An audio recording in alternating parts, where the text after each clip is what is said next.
We begin at this hour in Europe with the heat wave that is tearing across the south of the continent. Temperatures in the central Mediterranean are expected to peak today. This is Italy, where there are warnings that the extreme heat could continue for a further 10 days. Temperatures there could reach 46 degrees Celsius on the island of Sardinia, while hot weather alerts are also in place across most of Spain. There have been reports of power cuts in some areas as demand surges because of air conditioning. Well, here's why it is so hot. A high-pressure system held in place by the jet stream, a rapidly moving flow of air high in the atmosphere, is funneling heat up from the deserts of North Africa and across southern Europe. Live now to our climate editor Justin. Rollout who's in Alicante in southern Spain. Justin: hi, just after 9 a.m. there. How's it feeling? Well, it's hot. You won't be surprised to hear, Samantha. The sun's up blazing. Sun temperatures are rising. When I got up this morning at about 6:30 it was 27 degrees. It was 30 degrees when I went to bed at night, so really high temperatures at night, and that's the kind of level at which we start the day. Temperatures rising here. We're expecting here in Alicante to hit the late 30s, but inland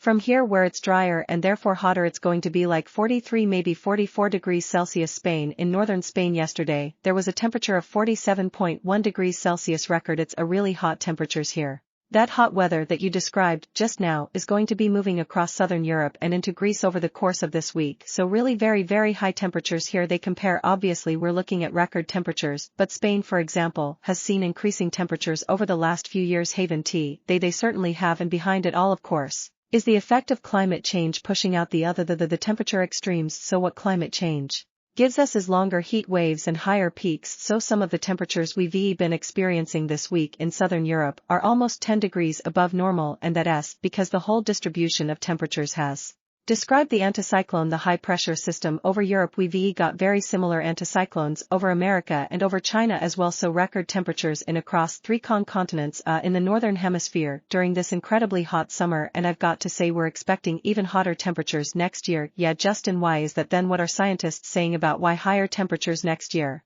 Well, what we've got this year is this year was unexpected. These heat waves were not predicted. We thought this would be a warm year, but not extremely hot year. What we've got happening is an El Niño, which is a warming of the tropical Pacific, which delivers an extra blah.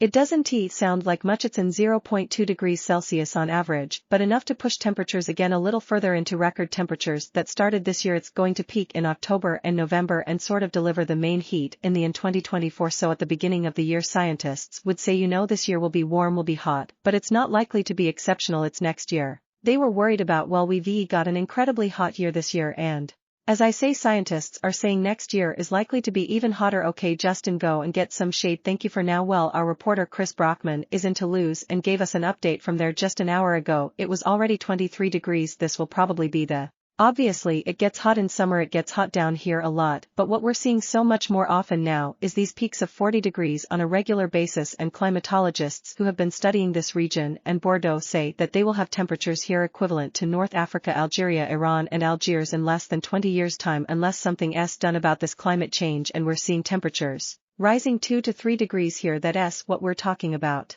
on an annual basis. Well, our U.S. West Coast correspondent Sophie Long is in Las Vegas, where consistently high temperatures are showing no signs of easing. This is the desert, so they are used to high temperatures, but nothing really like this. They thought it was going to break hot. You can probably see there's a bit of a breeze which makes things slightly more bearable, but it's a very hot wind. You can feel the heat from the ground still coming up through my shoes, and one of the reasons it's been so difficult for people to cope with here is because just before this heat wave struck they were actually experiencing much cooler temperatures than normal. They recorded 260 days, more than 260 days of temperatures below 100 degrees Fahrenheit, which is a cool record for Las Vegas. So the heat came over the July 4th holiday weekend, and it came with a vengeance, and there's been no let up since, and that meant that people had very little warning and very little time to acclimatize. And it's not just here, of course. Phoenix, Arizona as well, 18